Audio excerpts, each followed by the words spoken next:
Bendiciones a todos, Dios los bendiga.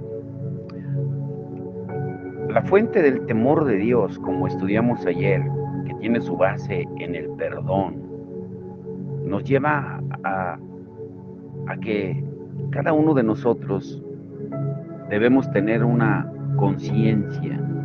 Ahora, para concluir el estudio de ayer, hay palabras prácticas de instrucción, pero quiero comenzar preguntándote, ¿tienes una conciencia en carne viva? ¿Te han atrapado los terrores de la ley y de Dios? ¿Tienes un temor de miedo, pero no conoces nada del temor que se basa en el perdón? ¿Tienes un espíritu de esclavitud sin conocer nada del espíritu de adopción que te hace clamar, Abba Padre? Si esta es tu condición, debes entender que no encontrarás descanso y verdadero temor de Dios hasta que vengas tal como eres a Jesús. Él es el mediador del nuevo pacto y está sentado en el trono de gracia, y es en el trono de gracia donde se encuentra un camino de perdón para que sea Él reverenciado. Y no lo temerás hasta que te confíes a Él como tu Salvador y tu Señor. O sea, échate en sus manos tal como eres, porque así es como Él te invita a venir y te recibirá. Los enemigos de nuestro Señor Jesús lo acusaron de una manera peyorativa, despectiva, y que inconscientemente captó una gloriosa verdad. Cuando dice en Lucas 15:2, a los pecadores recibe. También hay una palabra de consuelo para las almas turbadas.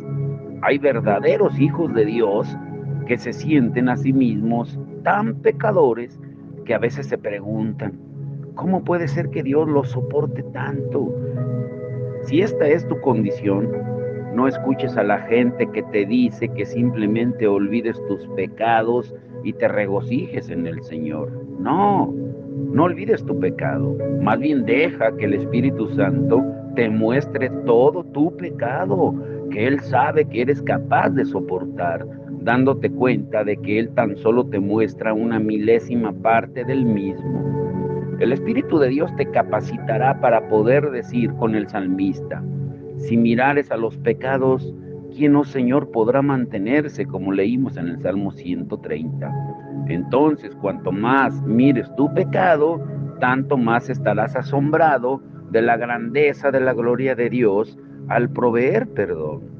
Y cuanto más veas la grandeza de su gloria al proveer perdón, tanto más lo temerás. Como dice, pero en ti hay perdón para que seas reverenciado. O sea, empapa a diario las raíces de tu profesión en la sangre de Cristo. Y esto es lo que todos necesitamos hacer. Y cuando las empapas ahí y vienes una y otra vez a Jesús, el mediador del nuevo pacto, encontrarás el temor de Dios cada vez más profundo en tu corazón y regulando más y más los patrones de tu vida. Y también en estas verdades hay una palabra de convicción para cualquiera que está o que esté engañado acerca de su verdadero estado y condición espiritual. Te puedes sentir a ti mismo perdonado mientras no experimentas ningún miedo, ningún temor del infierno, porque estás persuadido de que todo está bien en tu alma y dices, tengo las bendiciones del nuevo pacto, pero la pregunta es, ¿dónde está el temor de Dios? La palabra misma de Dios dice que si Él te ha traído a este pacto, ha puesto su temor en tu corazón. Y te pregunto, ¿muestras la conciencia apremiante de tus obligaciones para con Él? ¿Manifiesta tu vida que vives con un agudo sentido de su presencia? ¿Te has ligado o te ha ligado tu comprensión del perdón a una vida vivida en el temor de Dios? Y déjame hacerlo más personal. Si alguien fuera a preguntar a alguno de tus hijos, ¿Qué es lo que caracteriza a tu madre y a tu padre por encima de todo? ¿Podrían tus hijos responder, ellos temen a Dios? ¿Podrían decir, en la casa, en todas las cosas que se hacen, la primera preocupación de nuestro Padre es siempre descubrir lo que Dios dice en su palabra acerca de cada asunto? ¿Podrían tus hijos decir que el temor de Dios es la característica dominante de su padre y madre? El testimonio de tus hijos de que vives una vida caracterizada por un temor piadoso no puede ser comprado y conseguido a la fuerza. Debe ser ganado y se gana con una vida vivida realmente en el temor de Dios.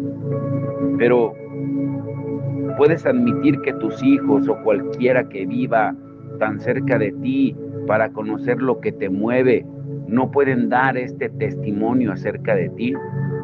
Si este es tu caso, clama a Dios hoy y pide, oh Dios, dame tal visión de la gracia perdonadora que comience a temerte verdaderamente a ti.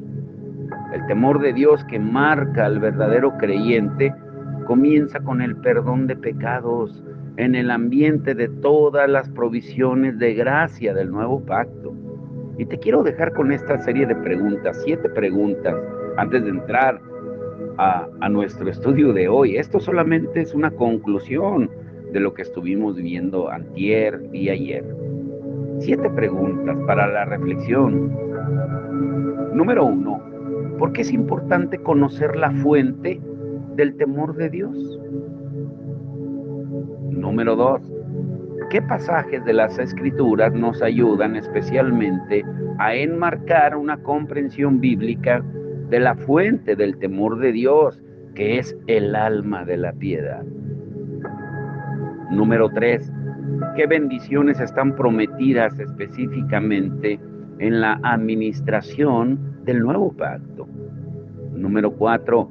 ¿Qué pasaje de la Escritura es útil para mostrar la relación entre el perdón de pecados y el temor de Dios? ¿Cómo lo hace? Número 5. ¿Por qué el predominio del temor, del miedo y del terror es inconsistente con la fe que nos une a Cristo y al perdón de pecados? Número 6. ¿Cómo la enseñanza católica romana contradice la enseñanza bíblica acerca de la seguridad del perdón de pecados y del temor de Dios? Y número 7. ¿Cómo la creencia fácil contradice la enseñanza bíblica entre el verdadero perdón y el temor de Dios? Ahora escucha muy bien el título de hoy. La relación entre el temor de Dios y nuestra conducta. Hemos visto en estos últimos estudios que donde quiera que está presente el temor de Dios, no el temor a Dios, es porque Dios ha aplicado con poder las bendiciones del nuevo pacto ratificado y sellado por la sangre de Cristo. Como dice Jeremías 32, 38 en adelante, Él es el que pone su temor en los corazones. El temor de Dios es, por tanto, una bendición que está inseparablemente unida con el gozo y la conciencia del perdón de pecados. El corazón es tímido con un Dios condenador, pero se acerca y se adhiere a un Dios perdonador. Y nada engendra tanto este temor a ofender como la tierna visión de la bondad del Señor en Cristo. Y hasta que una persona conozca el perdón de Dios basado en la sangre del pacto eterno, nunca podrá temer correctamente a Dios. Puede estar aterrado, paralizado de miedo por Dios. Puede tener miedo a Dios, pero ese terror y miedo lo alejarán de Dios. El temor de Dios que se expresa en la conciencia del perdón es un temor que nos hace acercarnos a Dios y aferrarnos a Él y sus caminos. Y ahora hemos llegado a lo que se puede llamar la relación entre el temor de Dios y la conducta. Y hay dos proposiciones que presentar, que estudiar. La primera proposición es que el temor de Dios es el terreno santo que produce una vida piadosa. La segunda proposición es que la ausencia del temor de Dios es el terreno profano que produce una vida impía de pecado. Pero analicemos primeramente el terreno santo que produce una vida piadosa. Número 1.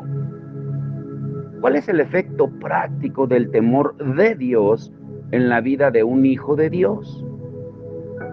Necesitamos estudiar varios textos de la Escritura en los que vemos a hombres y mujeres en una gran variedad de circunstancias y sin embargo en cada caso, ahí donde hay verdadera piedad, se verá que está arraigada en el terreno del temor de Dios. El ejemplo de Abraham.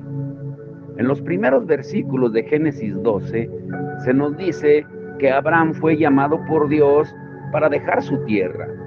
Más tarde en Génesis 20 lo encontramos viviendo con su esposa Sara, de quien la Escritura dice que era una mujer de hermoso aspecto. En Génesis 12:11. Finalmente llegaron a un lugar llamado Gerar. Abraham sabía que había un rey pagano y también sabían algo acerca de la práctica de los reyes paganos cuando veían a una hermosa mujer. Y entonces Abraham pensó, si llego a este lugar y el rey ve a mi mujer, seguro que va a desearla. Como estoy por en medio, se va a deshacer de mí para tomar a mi mujer. Pues esto es lo que haré. Le diré una verdad a medias. Diré que Sara es mi hermana. Y era una verdad a medias, la cual en realidad invariablemente, pues es una mentira completa. Había una relación de sangre, pero Sara era más que simplemente su media hermana. Ella era también su esposa. El efecto de la mentira de Abraham fue que Abimelech tomó a Sara en su casa, pero Dios soberanamente le impidió que tuviera ninguna relación sexual con ella. Entonces Dios se reveló a Abimelech en un sueño y le dijo en Génesis 23, si vas a tomar a esta mujer para tu harem, eres hombre muerto. Entonces Abimelech fue a Abraham y le dijo, ¿qué nos has hecho? En Génesis 29. Y notemos la respuesta de Abraham en Génesis 20:11. Porque dije para mí, ciertamente no hay temor de Dios en este lugar y me matarán por causa de mi mujer. Si notas lo que está diciendo Abraham, él dice a Abimelech, me has preguntado acerca de la razón por la que tenía miedo de que no harías otra cosa que matarme y quitarme a mi mujer. Y es porque pensé de esta manera, este es un país pagano, tú eres un rey pagano, puesto que no hay conocimiento del Dios verdadero en tu país, ni del Dios que se me ha revelado a mí, y por tanto di por sentado que no hay temor de Dios en este lugar. Porque ahí donde hay conceptos correctos de Dios, no puede haber temor de Dios. Y si no hay temor de Dios, pues no puede haber sensibilidad ética y moral. Y puesto que el temor de Dios está ausente, tu conducta será un reflejo de la ausencia de su temor. Por eso hice lo que hice. O sea, Abraham dio por sentado que el único lugar en el que puede brotar y crecer la piedad era el temor de Dios. Y si ese terreno no estaba presente, pues tampoco lo estaría el temor de Dios. Y este incidente en la vida de Abraham nos muestra muy claramente en la historia de la revelación de Dios que hay una relación inseparable entre el temor de Dios y la piedad práctica. Otro ejemplo es la vida de José. Este principio, tal como se encuentra en Génesis 42, los hermanos de José descendieron a Egipto para comprar grano. José estaba sentado en el trono, siendo el segundo en el reino detrás de tan solo del faraón. Él había acusado a sus hermanos de ser espías y estaba probando si lo eran o no, aunque él supo en todo momento que eran sus propios hermanos. y para convencerlos de que era un hombre fidedigno y honesto y que sus órdenes eran justas, veamos qué dijo en los versículos 18 y 19 de Génesis 42. Y al tercer día les dijo José, haced esto y vivid, yo temo a Dios. Si sois hombres honrados, quede preso en la casa de vuestra cárcel uno de vuestros hermanos, y vosotros vayan y lleven el alimento para el hambre de vuestra casa. O sea, José en efecto dice, no necesito dar otra razón como base de mi trato piadoso y honesto con ustedes, más que decir que soy un hombre en cuyo corazón está el terreno del temor de Dios y que de ese terreno crece la piedad práctica, mi manera de vivir, mi conducta. Mi temor de Dios me hace un hombre honesto y fidedigno. José mostró que él, como Abraham, entendían el principio de que el temor de Dios es el terreno santo que produce una vida piadosa. Dios lo ve todo. En Levítico 19:14 se encuentra una orden algo inusual. Dice, escucha bien, Levítico 19:14, no maldecirás al sordo y delante del ciego no pondrás tropiezo, sino que tendrás temor de tu Dios, yo Jehová. Si una persona es sorda, no te puede oír. Y si no te puede oír, ¿puede sentirse herida por lo que le digas? Claro que no. Sin embargo, Dios dice, no maldigas al sordo. Lo que Dios está diciendo es esto.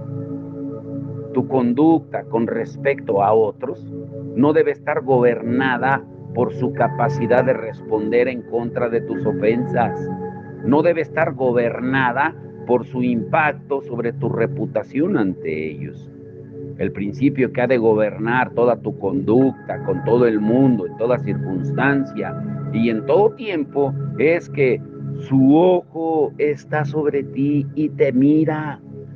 Su oído está abierto y oye. Por eso nunca dejes que tu conducta con ninguna persona esté gobernada por un principio menor que este. Porque, ¿cómo verá Dios esta conducta? No importa que el ciego no pueda ver que le has puesto tropiezo, Dios lo ve. No importa que el sordo no puede oír cuando tú lo maldices, Dios lo oye. Es por esto que si eres un estudiante que temes a Dios, pues no vas a hacer trampas en la escuela.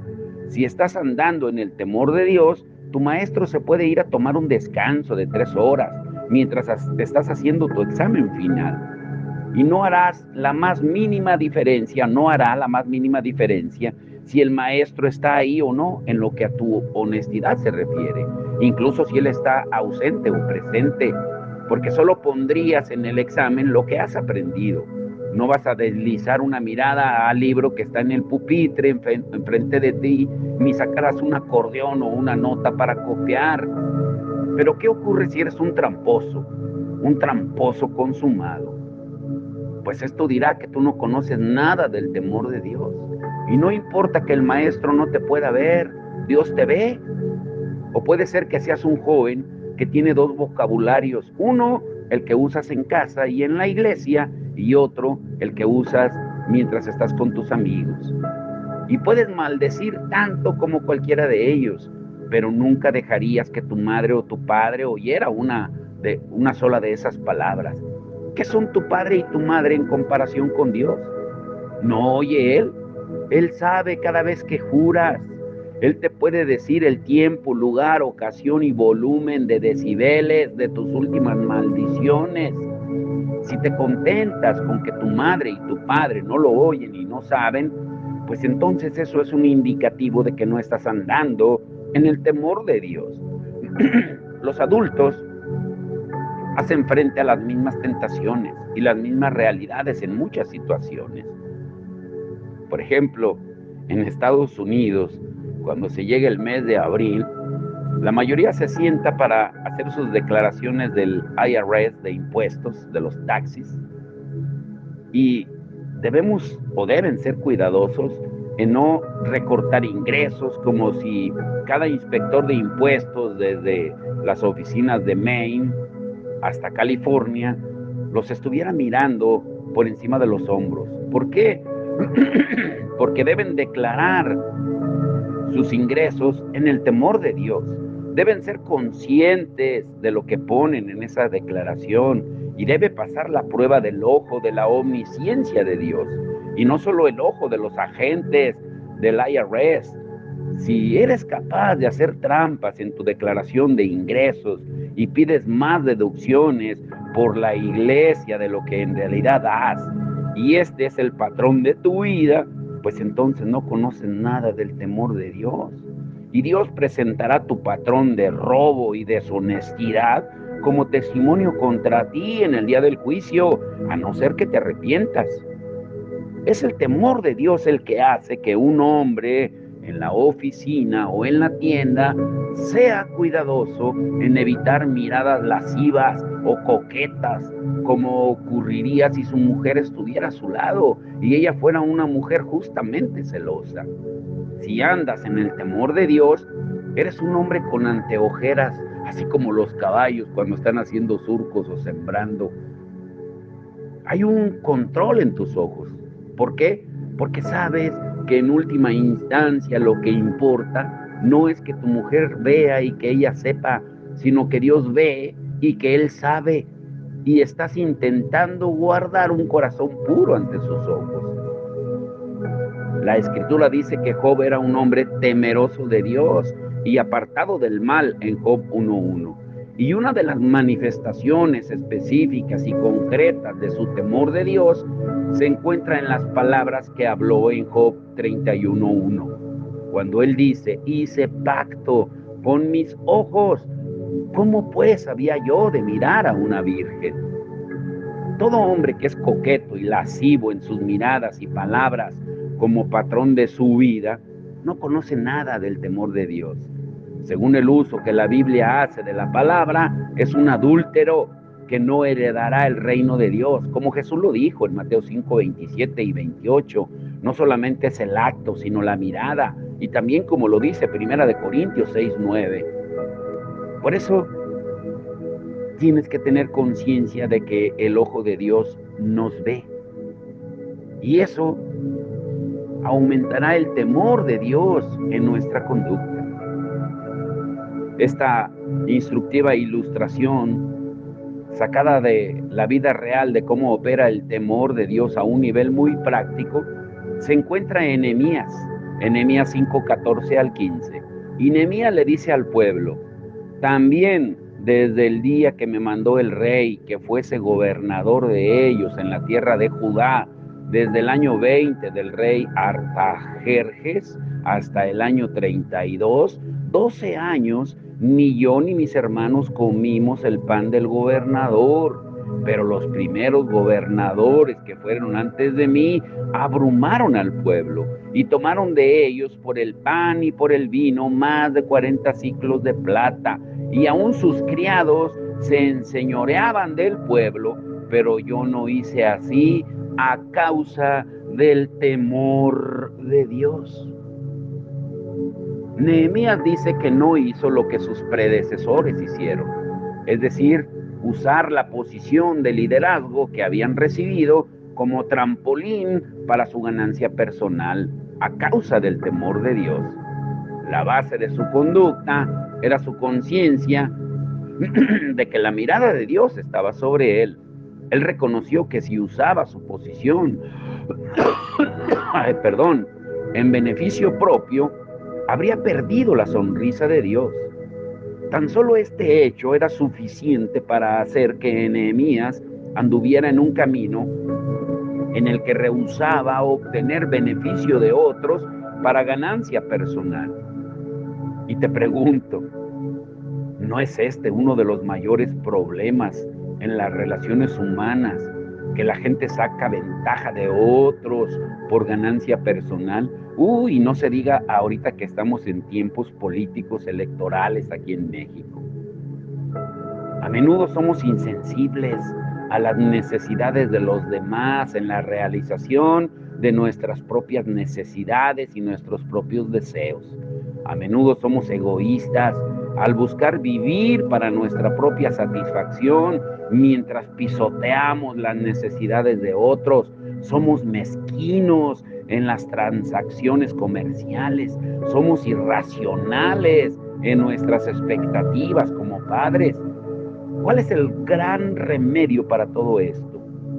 Es ser capaz de decir con Nehemías, a causa del temor de Dios, de la manera más práctica, vemos de nuevo el lugar decisivo que el temor de Dios tiene en la vida de su pueblo. Esta gracia implantada por Dios del temor de Dios, siendo alimentada por la conciencia de que la mirada de Dios está sobre nosotros, está igualmente presente en la época del Nuevo Testamento, de la redención cumplida y aplicada por el Espíritu. En el momento en el que tú en tu vida cristiana dejas de estar gobernado en cada relación por el pensamiento de tu relación con Dios en Cristo, por el sentido de su presencia, por la realidad de su sonrisa, por la aversión de su ceño fruncido, entonces el nervio mismo que te da energía para avanzar en la santidad es cortado. ¿No has visto que es así? ¿Qué te puede motivar cuando el pensamiento de tu relación con Dios deja de sujetarte? ¿Qué seño puede hacerte volver del mal cuando el pensamiento del ceño fruncido de Dios ya no lo hace? ¿Qué sonrisa te puede hacer que andes en el camino de la justicia cuando la sonrisa de Dios ya no lo hace? Ya no hay nada más que lo pueda hacer. Cuando has ido más allá de la constrictiva y apremiante influencia del temor de Dios, funcionando junto con el apremiante poder del amor de Cristo, como dice 2 de Corintios 5:14, has ido más allá de la esfera en la que se puede perfeccionar la santidad. Como dice 2 de Corintios 7:1, perfeccionando la santidad en el temor de Dios.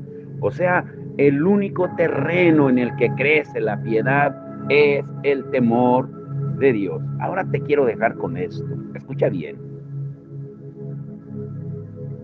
Nosotros tenemos que tener el ojo que busca agradar a Dios. Consideremos Colosenses 3:22. Siervos, obedeced en todo a vuestros amos terrenales, no sirviendo al ojo, como los que quieren agradar a los hombres, sino con corazón sincero, temiendo a Dios. Pablo le dice a los esclavos cristianos presentes en la iglesia en Colosas, aunque tienen un Señor misericordioso en el cielo, todavía tienen señores humanos en la tierra y tienen que obedecerlos en todas las cosas. No deben hacer que su obediencia sea análoga a vuestra evaluación personal de si lo que se les manda es recto y justo. No, él dice, obedézcanlos en todo.